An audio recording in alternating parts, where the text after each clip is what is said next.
경제거든요. 누군가 돌려막을 때 금리가 지속적으로 떨어져야 되는데 또 업턴을 해야 되니까 그럼 언젠간 터지는 거예요. 트럼프가 계속 금리 낮추려는 이유가 그거예요. 반드시 이제 버블은 터진다. 이더리움은 비트코인하고 좀 다른 성격이라고 이제 저는 개념을 잡고 있는데 이더리움의 어떤 플랫폼으로서의 가치가 얼마냐? 이거는 직관적으로 보면 당분간 이더리움의 어떤 퍼포먼스가 나쁠 것 같지는 않다. 톱니가 뭐 2017년 비트코인을 보는 것 같다. 이 파이 자체가 커질 수는 있어요. 그 유행의 흐름을 잘 타시면 퍼포먼스 괜찮을 수 있어요. 근데 이제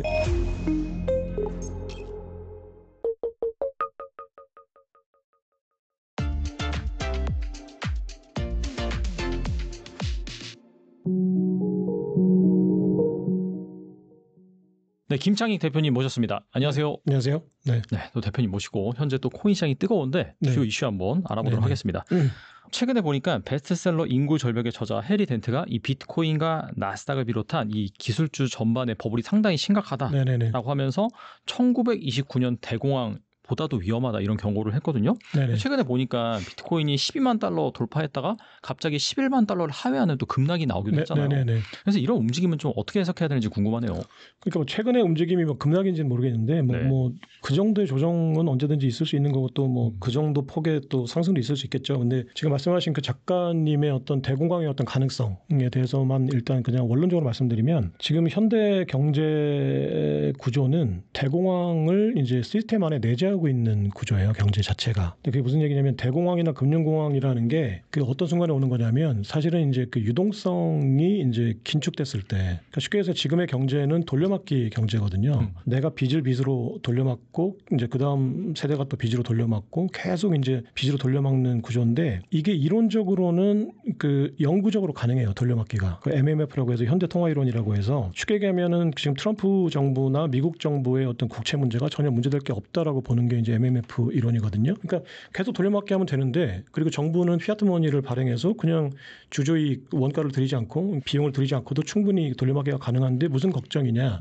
마음껏 채권을 발행하고 돈을 발행해서 경제를 키워라. 이게 이제 MMF 이론이거든요. 근데 이게 이론적으로 경제학자들처럼 똑똑한 분들만 세상에 살고 있다면 가능하죠. 이제 그거를 계속 조절하고 이제 어떤 그 한계 상황을 넘지 않을 테니까 이제 인플레이션을 관리하면서 계속 돈을 발행하는 게 가능한데 사람이라는 게 집단이 그렇지가 않잖아요. 그 AI가 아니니까 언젠가는 비이성적이고 또 이성적인 사람도 어느 순간에는 비이성적이거든요. 그 정부는 이제 자기가 정권을 잃을 수 있다는 어떤 생각이 들면 비이성적으로 바뀌죠. 돈을 이제 한계 상황을 넘어서 발행하게 되고 또 누군가는 또 옆에서 또 비트코인 사가지고 뭐 100억 벌었네 그러면 비이성적으로 바뀌죠. 나도 은행 가서 내가 1억밖에 빌릴 수가 없는 사람인데 막 3억을 빌리죠. 근데 그럼 은행에서는 이제 뭐 자기네들한테 이제 이득이 되면 막 빌려주는 거예요. 그러니까 이제 유동성 잔치를 막 하다가 결국에는 이게 그 금리라는 게 그 위로는 캡이 없지만 밑으로는 바텀이 있잖아요. 그러니까 0% 밑으로 떨어진다는 얘기는 사실 은행이 굳이 뭐 마이너스 금리로도 얼마든지 뭐 해줄 수 있다고 하지만 은행이 손해보면서까지 그렇게 할 수는 없잖아요. 그러니까 제로 금리가 바텀이에요. 근데 금리를 마냥 낮출 수는 없잖아요. 왜냐하면 그 돌려막기가 가능하다는 얘기는 금리가 계속 낮아져서 돌려막기 할 때 들어가는 비용이 전에 비해서 싸지니까 이제 돌려막기 하는 거거든요. 근데 어느 순간에 갑자기 돌려막기 할 때 보니까 금리가 높아져서 내가 지금 원래 월 한 100만 원 정도 이자를 내고 그 주택담보대출을 받았는데 갑자기 4년 뒤에 만기가 되고 나서 금리가 2배가 돼서 내가 200만 원, 300만 원을 내야 된다.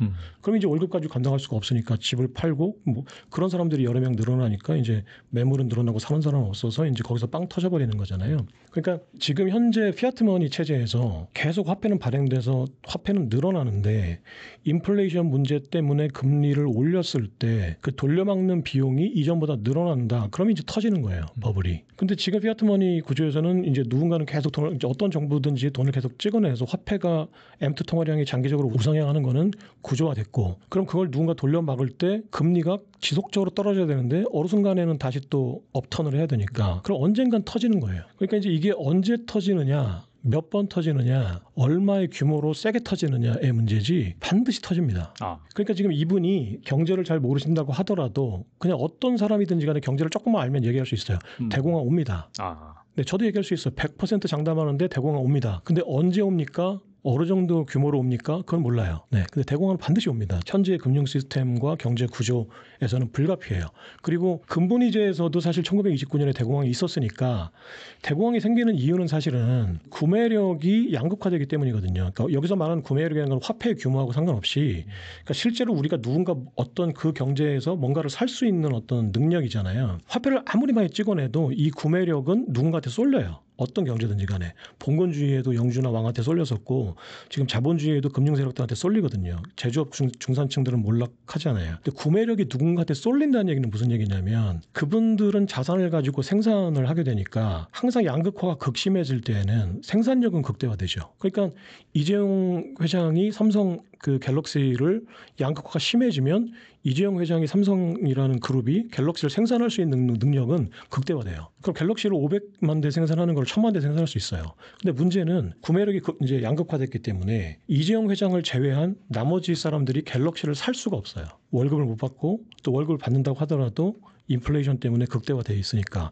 그러니까 삼성전자가 갤럭시를 생산할 수 있는 능력은 5배가 됐는데 그걸 살 수 있는 일반 사람들이 100만 원짜리 핸드폰을 이제는 못 사는 상황이 되는 거예요. 구매력이 없어서. 그게 이제 대공황이거든요.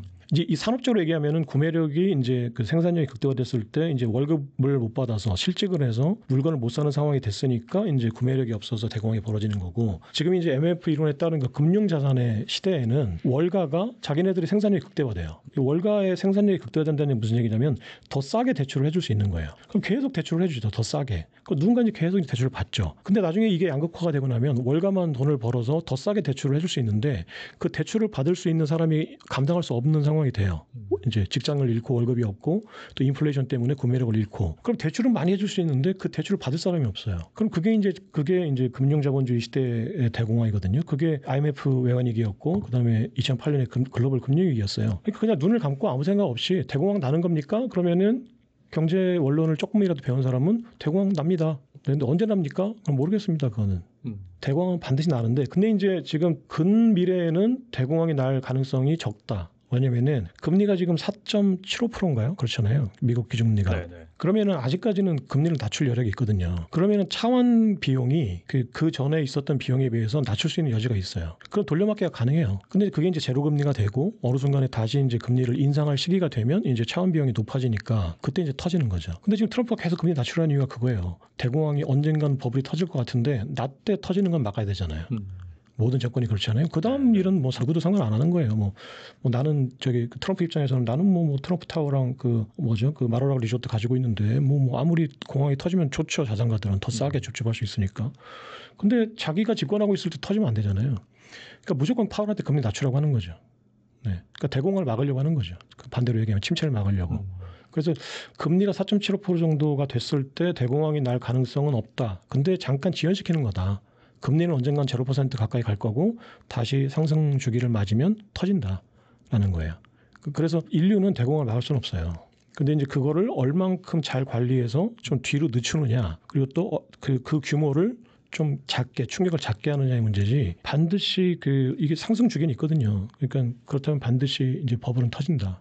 한편 일각에서는 역사적으로 한 8, 9월 이때 보면은 비트코인 가격이 좀 약세를 보였다. 하지만 이 시기가 지나가고 나고 투자 심리가 회복이 된다면은 다시 반등할 가능성 이것도 제기가 되고 있는데 어떻게 동의하시나요? 동의하죠. 근데 그건 이제 결과적인 얘기예요. 무슨 얘기냐면 지금 금리를 이제 뭐 기대만큼이냐 아니냐의 문제지 아까 말씀드렸듯이 금리가 지금 상당히 이제 팬데믹 19 이제 이후에 이제 양적 완화를 했고 그 이후에 이제 QT 반대로 이제 양적 긴축을 하면서 금리를 높은 수준에 올려놨으니까 금리를 낮춰서 유동성을 늘릴 수 있는 여지가 있거든요. 그럼 이제 지금 비트코인의 가격이나 그 자산 그 매그니피센트 세븐이나 미래 가치를 중요하게 여기는 위험 자산의 군에 가까울수록 사실은 이제 유동성의 함수예요. 그러니까 비트코인도 당연히 이제 금리가 낮아지고 유동성이 M2가 늘어나면 이제 가격이 상승하는 구조예요. 그러니까 8월 여름이 더우니까 에어컨을 사자라는 게 아무 생각 없이 에어컨을 사도 틀릴 가능성이 별로 없잖아요. 근데 에어컨을 사는 문제는 그렇게 사면 되는데 비트코인이 지금 8, 9월에 업터버를 하니까 10월 달에 업터버를 하니까 사두자. 에어컨을 사는 것처럼. 에어컨 하나 샀는데 갑자기 날씨가 추워져. 그럼 100만 원 그냥 버린 셈 치면 되는데 비트코인을 1억 원짜리 샀는데 갑자기 그 금리나 안 해가지고 유동성에서 안 온다. 그래서 뭐 그럼 기다리면 되는데 앞으로 이제 금리 인하할 가능성이 높으니까 언젠가는. 근데 만약에 금리를 높였다. 연준이. 그래서 반대 국면이 있다. 그래서 이 가격이 떨어졌다. 그럼 내가 그걸 버틸 수 있느냐 이런 거를 감안해서 생각하시려면 그러니까 8월이 왜 더운가를 한번 생각해 보셔야 돼요. 8월이 더우니까 에어컨을 사자 단순하게 그냥 뭐 과거에 그랬으니까 그랬다 이게 아니라 왜 그럼 8, 9월 달에는 대체적으로 비트코인 가격이나 자산 가격이 떨어졌다가 10월 달에 그게 이제 올랐을까 이걸 한번 생각해 보셔야 돼요. 그러니까 8, 9월이 비수기라는 거는 간단히 얘기하면 중개자들이 쉬니까 잖아요. 네. 그게 이제 반복되니까 8월에는 이제 레버리지라든지 이제 파생 상품에 대한 어떤 그 포지션을 정리하고 이제 휴가를 가니까 이제 가격이 어느 정도 이제 안정세에서 이제 답보 상태를 보이다가 다시 돌아오면 이제 연말이 되면 이제 자산에 대한 어떤 정리 문제라거나 또 이제 여러 가지 이슈들이 생기잖아요. 다음 해를 또 준비해야 되고 이제 금융사들이나 모든 회사들은 자기 실적을 최대한 그 대표들은 내가 자기가 연임하려면 실적을 최대한 부풀려놔야 되니까 자산 가치를 부풀려야죠. 그러니까 그런 욕구가 맞물리면 크리스마스 시즌이 다가올수록 사실은 자산 가격은 올라갈 수밖에 없죠. 인간들이 자산시장을 만들었으니까. 그리고 또 하나는 이제 금리 하락의 문제잖아요. 유동성 문제잖아요. 그러면 지금 현재 제가 그 업토버라는 어떤 전망에 동의하냐고 했을 때 동의하는 이유는 연준이 이제는 뭐 그 자이언트 스텝이냐 뭐 스몰 스텝이냐의 문제지 금리를 인하할 가능성이 높으니까 그런 거예요. 그러니까 단순하게 그냥 10월이니까 올라갈 거 아닙니까? 그럴 가능성도 있는데 그러니까 8월이 왜 더운지를 생각하면 뭐 예를 들어서 북대서양 고기압 뭐 북태평양 고기압이 뭐 우측해서 만나서 뭐 이런 이제 분석들을 할 거 아니에요. 그럼 그 분석이 올해도 유효하다면 8월에 에어컨을 사야죠. 8월 전에 에어컨을 사야죠. 네. 근데 갑자기 기상 이변이 생겨가지고 8월에 그 북대서양 고기압이랑 뭐 오후측해에서 뭐 기단이 안 만난다. 그러면 안 더울 수도 있잖아요. 그러니까 그런 어떤 그냥 단순한 패턴을 내가 그냥 누구한테 듣고 뭐 따라가지 말고 8월이 왜 더운 거였냐. 그렇다면 앞으로 사람들이 왜 업토버를 있을 거라고 기대하는 거냐. 그 근본적인 이유를 한번 고민해 보시고 그 근본적인 이유에 대해서 동의를 하신다면 지금이 이제 그 저가 매수의 적기다라고 생각하는 거죠. 그리고 최근에 좀 코인 시장의 변화를 나눠보면은 이더리움이 상당히 지금 긍정적인 흐름을 보이고 있죠. 뭐 사상 최고가를 기록하는 등 파죽지세를 달리고 있습니다. 존재감으로 보면은 최근에 이제 비트코인보다 이더리움이 훨씬 더 우세한 상황인데 갑작스럽게 이렇게 이더리움이 주목받게 된 이유는 무엇일까요? 제가 이더리움을 지금 공부하는 중이라서 이제 뭐라고 단언할 수는 없는데 제가 지금 이제 두 가지 측면에서 이제 저도 이제 고민을 해봤어요. 네. 왜냐면 저는 지금 거의 100% 비트코인에만 투자를 하고 있는데 단기 퍼포먼스가 이더리움이 뭐 예를 들어서 획기적으로 높다면 한번 고민을 해봐야 되잖아요. 근데 저는 이제 내가 아는 자산에 투자하자 해서 비트코인에 대해서는 어느 정도 개념이 잡혀서 이제 어느 정도 이제 확신을 가지고 투자를 하는데 옆에서 이더리움이 막 올라간다고 해서 내가 이더리움 옮겨 타자 이거는 좀 아닌 것 같아서 아직까지는 공부를 좀 해보자. 라는 측면으로 이더리움 뭐 책도 사보고 이제 비타릭 부테린이 어떤 사람인지도 한번 이렇게 알아보기도 하고 막 공부를 하고 있는데 두 가지 측면에서 이제 어떤 개념이 좀 생각이 돼요. 하나는 뭐냐면은 매일 밥을 먹는데 오늘 하루 짜장면 외식하고 있는 것 같은 상황. 네. 그러니까 비트코인이라는 밥이 사실은 제일 좋은 거잖아요. 어떻게 보면 우리는 365일 중에 360일 정도를 밥을 먹는데 뭐 특별한 졸업식 날 또 아니면 아버지가 월급 탄 날 가끔가다 짜장면을 먹으면 그 짜장면이 너무 맛있으니까 짜장면이 제일 좋은 것처럼 느껴지는데 사실은 착각이죠. 착시죠. 그러니까 이더리움이 지금 짜장면 같은 거라고 생각해요. 그러니까 이더리움은 비트코인하고 좀 다른 성격이라고 이제 저는 개념을 잡고 있는데 비트코인은 가치 저장의 이제 플랫폼이고 비탈릭 부테린이 이제 비트코인을 봤을 때 블록체인이라는 어떤 그 네트워크를 가지고 훨씬 더 할 수 있는 게 많은데 왜 비트코인은 저렇게 그냥 가치를 저장해서 이동시키는 어떤 그것만 할까? 그 블록체인은 저거보다 훨씬 더 유용한 수단이야. 그럼 거기는 이제 프로그래밍을 할 수 있게 이제 플랫폼을 만들어서 훨씬 더 다양한 활동을 좀 할 수 있게 해주자라고 하니까 블록체인에 이제 그 스마트 컨트랙터라는 어떤 프로그래밍을 입혀서 지구보다는 많은 것들을 할 수 있는 플랫폼을 만든 거죠. 그러면 이걸로 뭘 할 수 있는 거냐 그러면은 도대체 그 이더리움이 뭐냐라고 보면 저는 이제 국가의 어떤 아까 말씀드렸던 공적 서비스를 지금 탈중앙화하는 이제 빅테크들의 기술로 탈중앙화하는 거잖아요. 그러니까 국가가 장악하고 있는 그 신뢰, 합의 이런 제도, 그러니까 인증 이런 어떤 권한 이런 것들을 이제 그 컴퓨터 기술이 이제 가져오는 건데 비트코인이란 거는 쉽게 얘기하면 달러, 원화, 피아트 머니가 가지고 있는 그 화폐 시스템, 그러니까 가치의 저장, 교환, 그 회계 단위 이런 거에 어떤 그 국가 독점 생산력을 컴퓨터 알고리즘으로 신뢰를 이제 확보해서 비트코인으로 가져온다라는 거예요. 그러니까 비트코인은 국가의 그 화폐 발행권의 독점권을 가져온다라는 개념으로 저는 이해를 했고 그러면은 이더리움이라는 거는 국가에 뭘 가져오는 거냐? 그럼 이제 여기에 이제 스마트 컨트랙터라는 프로그램을 깔 수 있다라는 거는 국가의 다른 기능이란 게 뭐냐 하면은 화폐도 있고 그러면 이제 어떤 그 신뢰 알고리즘, 신뢰 시스템, 합의 시스템이라는 걸 국가가 할 수 있는 거는 등기예요, 등기. 소유권을 이전시켰을 때 예를 들어서 지금 이제 대표님께서 우리 집을 사고 팔 때 국가의 등기소에 기록을 해놓잖아요. 근데 누군가가 해킹을 했다거나 누군가가 잘못 적어놔서 대표님 분명히 돈을 지불하고 샀는데 그걸 누군가가 대표님께 아닌 거로 기록을 해놨어요. 그럼 그건 현실에서는 대표님 거지만 기록상으로는 대표님께 아니잖아요. 그러면 어떤 게 현실이에요? 국가가 기록해놓은 게 현실이에요. 왜냐하면 그렇죠. 국가라는 신뢰도가 내 개인보다 높잖아요. 그러니까 국가가 그걸 또 이제 독점하고 대행하고 있잖아요. 이걸 이제 뷰로크러시라고 하는 거예요. 책상 서랍 안에 있는 기록이 현실인 거예요. 그러니까 국가라는 거는 뷰로크러시라는 거는 책상 서랍 안에 있는 서류들의 가상 공간에 현실을 만들어 놓은 거죠. 어떤 가상 세계, 메타버스를 만들어 놓은 거죠. 그 서류 안에. 이게 이제 뷰로크러시라는 메타버스거든요. 근데 이 메타버스를 이제 컴퓨터 가상 공간에 옮겨두면 이게 이제 이 서랍 안에 있는 뷰로크러시가 그 크립토크러시가 되는 거죠. 블록체인 크러시가 되는 거죠. 근데 지금은 이제 이 등기 역할을 이더리움이 하는 거라고 생각해요. 그러니까 어떤 계약 관계, 그다음에 등기 관계, 어떤 자산의 소유권, 화폐뿐만이 아니고 쉽게 얘기하면 그 비트코인은 피아트 머니의 어떤 그거를 이제 크립토로 대체시킨 거고 이더리움이란 거는 이 분산원장의 기능, 이 등기, 어떤 자산의 소유권 이런 뷰로크러시 정부가 하고 있는 뷰로크러시라는 역할을 블록체인 안에 옮긴 거다라는 거죠. 그럼 이게 어떤 게 더 가치가 높은 거냐라는 거예요.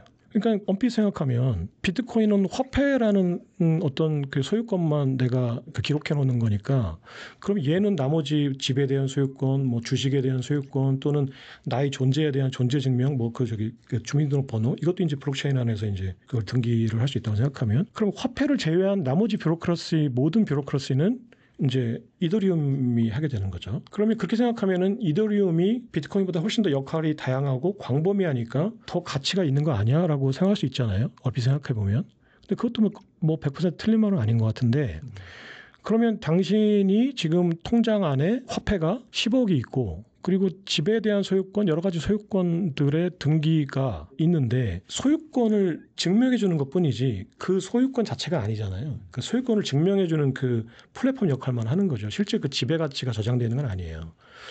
그러면 정부가 그 뷰로크러시에 대한 수수료로 1년간 벌어들이는 수입이 얼마냐? 그럼 결국은 세금의 어떤 문제일 수도 있고 아니면 뭐 어떤 수수료의 문제일 수도 있는데 그러면은 기업의 어떤 가치 평가로 따지면 예를 들어서 10년 순이익이 그 기업의 가치다라고 하면 정부가 뷰로크러시에 대한 그 수수료 수입으로 10년간 얻는 그 수익이 얼마냐?